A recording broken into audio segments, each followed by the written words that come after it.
Coucou la famille, comment vous allez? Je pense que vous allez bien par la grâce de Dieu, moi également. Je vais aussi bien, toujours par la grâce de Dieu. J'ai un grand plaisir d'être au milieu de vous et de vous partager ma petite histoire. Aujourd'hui, Bico-dentaire, hygiène de la femme, non, nous sommes dans notre rubrique vie réelle ou lifestyle. Nous sommes dans notre rubrique vie réelle. Ici, on rencontre des histoires. Maintenant, aujourd'hui, je vais vous amener une histoire qui va vous couper les souffles. Mon histoire, mon parcours avec la conduite de la voiture, mon histoire avec la conduite de la voiture. Waouh! Il était une fois, j'étais venue aux États-Unis. Je vis aux États-Unis avec ma petite famille, mon mari et mes enfants. Et je suis venue aux États-Unis en 2018. Quand j'étais venue, j'avais trouvé mon mari qui était déjà là. Et en arrivant, Dieu m'avait fait grâce. Ça n'avait pas traîné. J'étais tombée enceinte. Et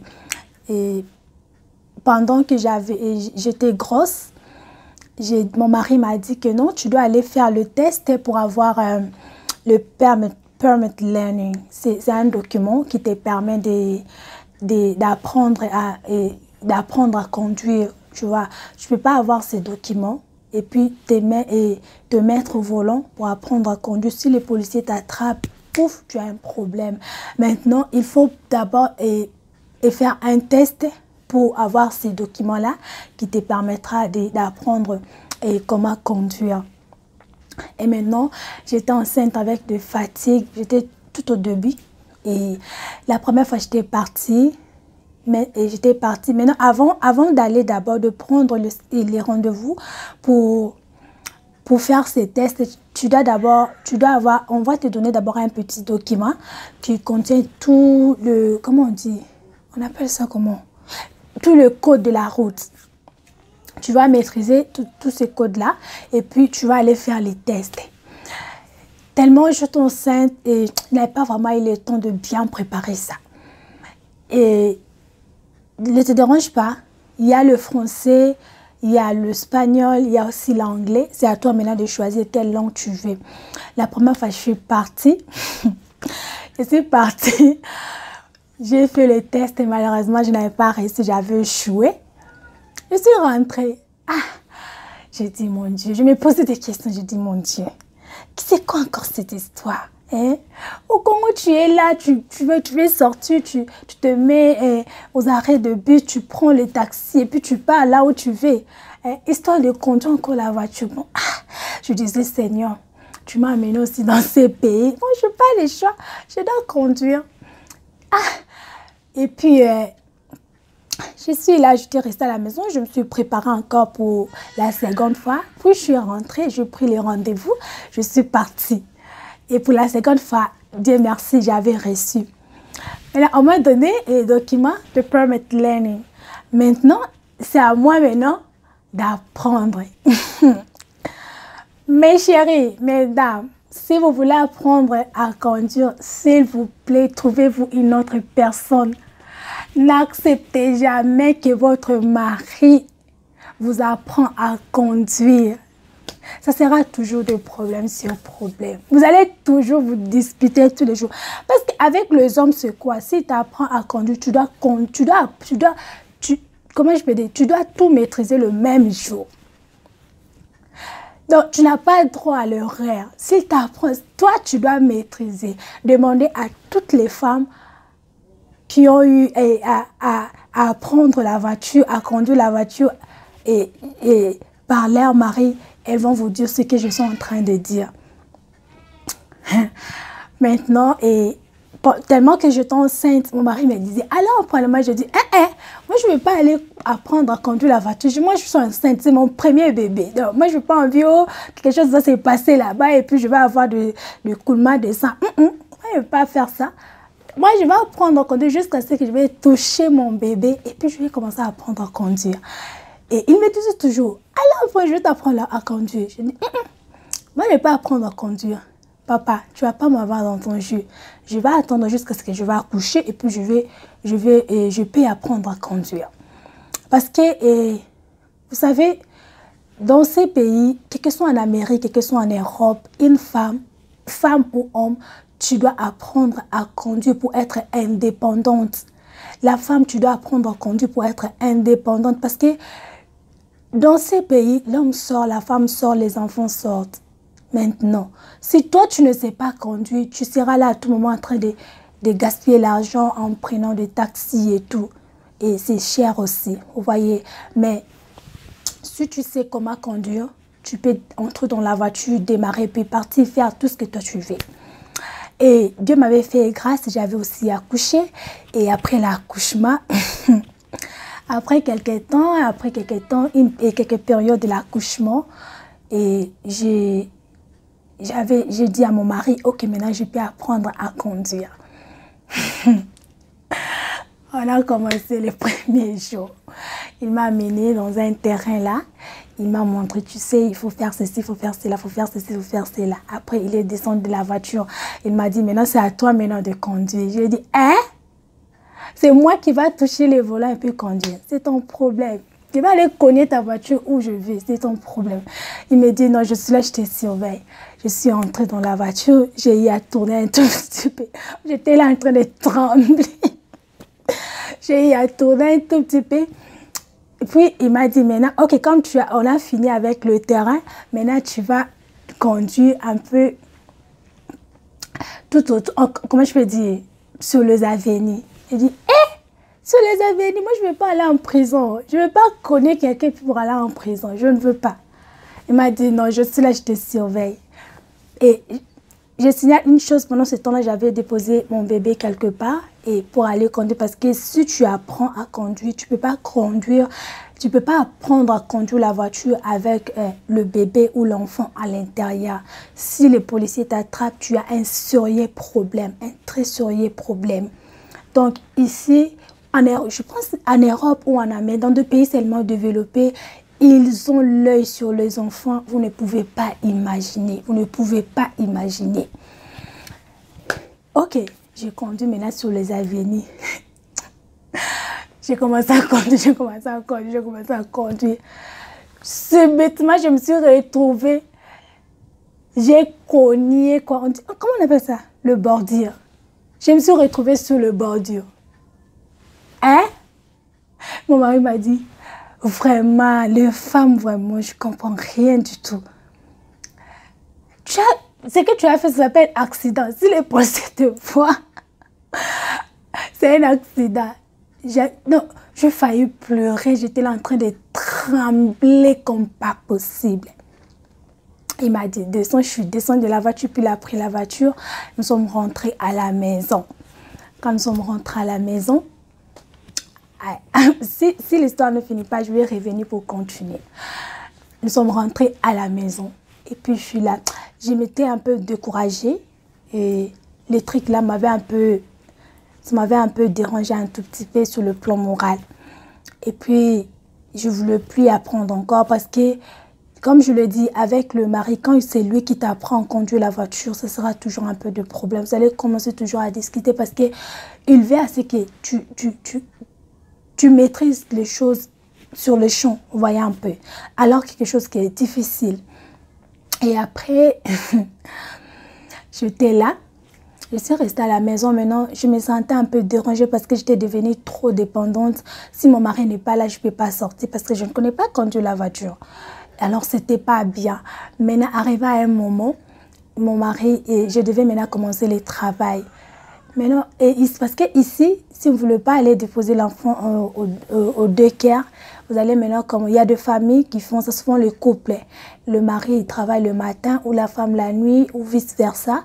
Maintenant, on fait ceci. Si le mari était parti au travail le matin, maintenant la femme va ramener l'enfant la nuit quand il va partir au travail. Et le mari va retourner à la maison avec l'enfant. Maintenant, mon mari travaillait les après-midi pour finir le travail et vers 21h. Maintenant, moi, je travaillais la nuit. Je devais maintenant prendre l'enfant pour l'amener au travail. Et je me suis dit, Seigneur, qu'est-ce que je vais faire ici? Je n'avais pas de choix. j'avais affronté cette situation qui était difficile, qui m'exposait, et exposait aussi mon fils, mon enfant. J'ai seulement pris la voiture comme ça et puis je suis allée. On faisait comme ça jusqu'à un moment. Et mon mari était obligé de changer encore son horaire. Et on avait arrêté avec ce système-là. Jusqu'à un moment, j'étais comme ça. Les gens me disaient, pourquoi tu as peur de conduire la voiture? Pourquoi tu as peur de conduire? Ça commençait un peu à me déranger. Je dis, oh mon Dieu, qu'est-ce qui m'arrive? Qu'est-ce qui ne va pas? La peur, ce n'est pas une bonne chose. Mes amis, la peur n'est pas une bonne chose. La peur va te bloquer, peut te bloquer dans beaucoup de choses que tu peux, mais tellement tu as la sensation de la peur, donc tu n'arrives pas à le faire. Et pourtant, tu peux le faire. Mais tu n'arrives pas parce que tu as peur de faire quelque chose, tu en es capable. Voyez un peu, j'avais tellement peur de conduire la voiture, j'avais tellement peur de conduire la voiture sans le drive license ou sans le permis de conduire. Parce que pour moi, je mettais en tête que non, si maintenant j'ose conduire la voiture avec les documents que j'ai et que le policier m'attrape, quel sera mon sort? Voyez un peu, j'étais un peu bloquée, je vous dis, non. Pendant que j'avais peur et ça me rendait de plus en plus dépendante. Vous voyez, ça m'est bloqué de plus en plus. Je ne peux pas aller faire le marché seul. Je ne peux pas aller faire les shopping seul. Donc, je ne peux pas me déplacer. Et ça commençait même à déranger ma maison. Parce que même mon fils, mon enfant a besoin de quelque chose. Il faut toujours attendre quelqu'un. Vous voyez, j'étais complètement dépendante en ce qui concerne le déplacement. Vous n'aurez pas l'idée. Jusqu'à arriver à un moment, je vais sauter un peu, je vais sauter pour conclure, jusqu'à arriver à un moment et je me suis dit, maintenant, et après avoir appris, et j'étais maintenant partie faire les tests de conduire maintenant. Je suis allée première fois, je n'ai pas réussi, deuxième fois, je n'ai pas réussi, troisième fois, je n'ai pas réussi. Et il y a quatrième fois, je n'ai pas réussi. Et il y avait aussi une dame là qui était là, en fait, comment on les appelle? La personne mon examinateur. Maintenant, elle était là. Elle était un peu aussi compliquée. C'est une dame qui complique aussi beaucoup de gens. Mais là, quand je suis partie pour la quatrième fois, je n'ai pas réussi. Je me suis dit, Seigneur, qu'est-ce qui ne va pas? Mais là, au moment là, on préparait, mon mari devrait aller quelque part. Mais là, je devais rester avec l'enfant. Mon Dieu, je disais, Seigneur, qu'est-ce qui arrive ici?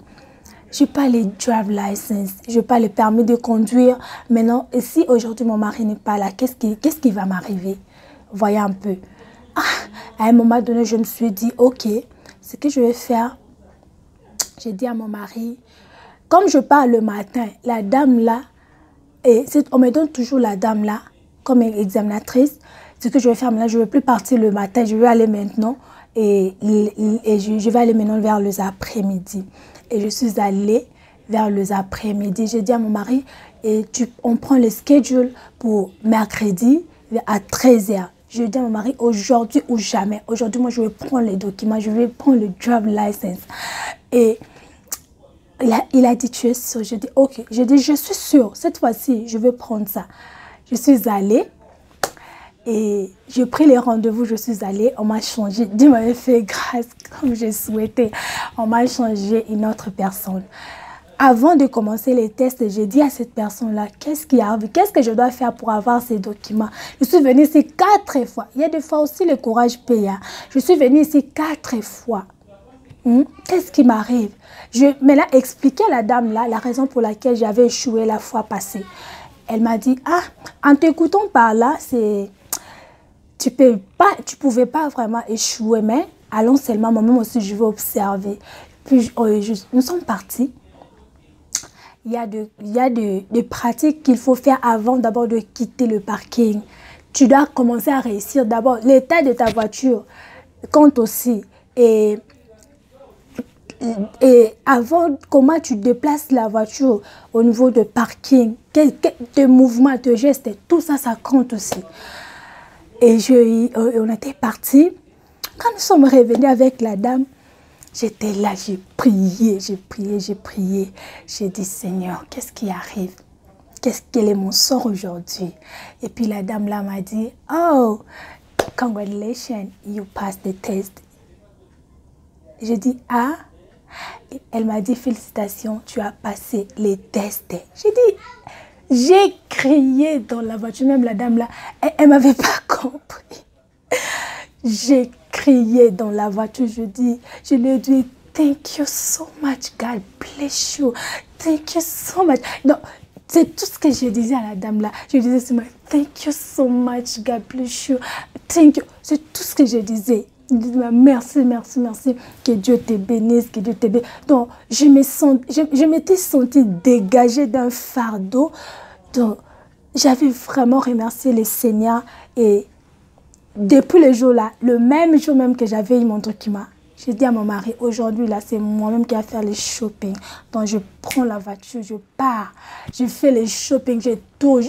Je n'ai même pas bien maîtrisé la route, mais je pars seulement. C'est depuis le jour là que j'avais banni la paire et je m'étais dit, la paire, plus jamais. Et aujourd'hui, je vous dis, j'ai conduit, je suis libre. Je peux dire, j'ai eu à maîtriser aussi comment conduire la voiture. Et je suis indépendante. Donc, mon mari ne peut pas être là ou pas. Je prends mon enfant, on sort tranquillement. Pourquoi je raconte cette histoire? C'est pour te dire que la paire te rend... La peur ne te permet pas d'avancer et la dépendance te bloque. La peur et la dépendance, les deux choses-là, si tu as ça en toi, ça va te bloquer durant toute ta vie. Regarde-moi, j'avais peur et j'étais bloquée. J'étais indépendante et j'étais dépendante et j'étais bloquée. Je n'arrivais pas à me déplacer pendant qu'il y avait la voiture. J'avais peur, je n'arrivais pas à conduire pendant qu'il y avait la voiture. Et depuis que j'avais pris la décision, aujourd'hui, je suis devenue indépendante. Vraiment, si tu sens que tu as la peur en toi, si tu sens que tu n'arrives pas à faire des choses pendant que tu sens une sensation de la peur pendant que tu peux faire cette chose-là. Vraiment, prends le temps. S'il faut même prier, parce que moi aussi j'avais aussi prié pour ça. S'il faut même prier, prie pour ça. Donc, fais un effort d'éliminer cette peur-là en toi. Fais vraiment un effort d'éliminer cette peur-là en toi et tu verras que tu seras indépendant, tu seras même épanoui, même s'il faut le dire. Tu seras même épanoui. Aujourd'hui, vraiment, je me sens plus épanouie parce que le rendez-vous de l'hôpital de l'enfant, je pars seule et donc, vraiment, je suis vraiment indépendante. Et en ce qui concerne le déplacement. Merci beaucoup, c'était ça ma petite histoire. Je vous aime beaucoup. Si vous avez bénéficié de quelque chose, likez. S'il y a des questions, s'il y a des contributions, vraiment déposez ça. Je suis là pour vous. Que mon Dieu vous bénisse. Merci. C'était un grand plaisir pour moi de partager avec vous mon histoire avec la voiture. Que Dieu vous bénisse. Abonnez-vous, partagez. Je suis là, je m'appelle Brinette Fumukani Lombo et c'était notre rubrique Vie réelle. Merci beaucoup. Bye.